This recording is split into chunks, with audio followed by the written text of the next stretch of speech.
લાશને મળવા પણ નતા દેતા। આ ગેટથી અંદર જવાની ના હતી અમને, અને એ લોકોની વાતો થઈ પછી અમને અત્યારે બોલાવ્યા કે ચાલો લાશને જોવા।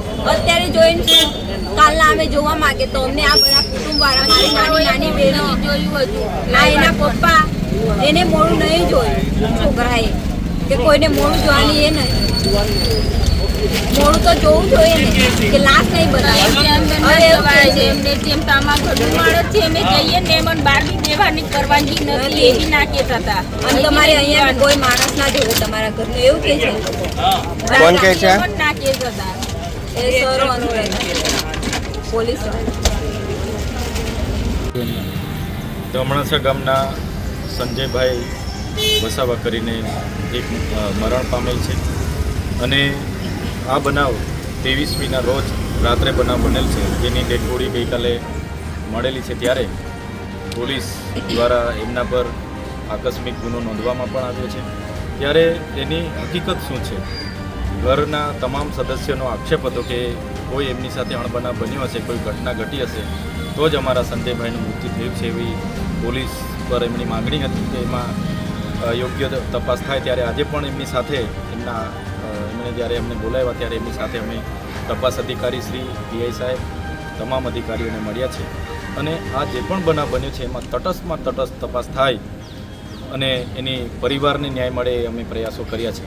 કદાચ આકસ્મિક બનાવ નોંધ્યો છે છતાંય આમાં કોઈ અઘટિત ઘટના કે અણબનાવ બન્યો હોય તે દિશામાં પણ કડીઓ તપાસવામાં આવે, સીસીટીવી કેમેરા તપાસવામાં આવે, અને જે એમનો પરિવાર છે એમને ન્યાય મળે એ મારા પ્રયાસો છે।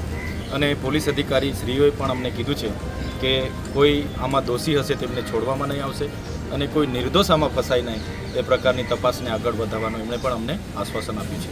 પોલીસ પર આક્ષેપ કરી રહ્યો છે પરિવાર?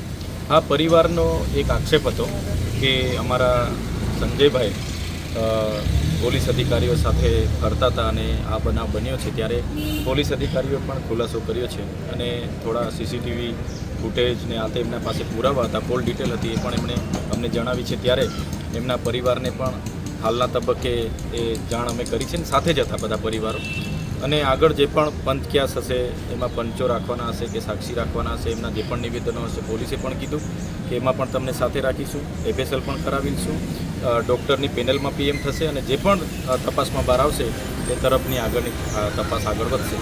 મૃતદેહ નહીં ઉઠાવવાની વાત હતી પરિવાર? હા, પરિવારને કોઈ તપાસ અધિકારી કે કોઈ યોગ્ય જવાબ નહોતો મળતો, એટલે મૃતદેહ સ્વીકારવાની અમે ના પાડી હતી, પણ અમે આવ્યાથી પોલીસ અધિકારીઓએ અમારી સાથે હમણાં સંકલનની બેઠક કરી અને બધી જ રીતે એમણે ખુલાસો કર્યા છે। ત્યારે હવે પરિવાર અને અમે બધાએ સહમતિ આપી છે, હમણાં સહી પણ કરી છે, તો મૃતદેહ હમણાં લઈ જઈને એમની અગ્નિ સંસ્કારના કાર્યવિધિ આગળ વધશે।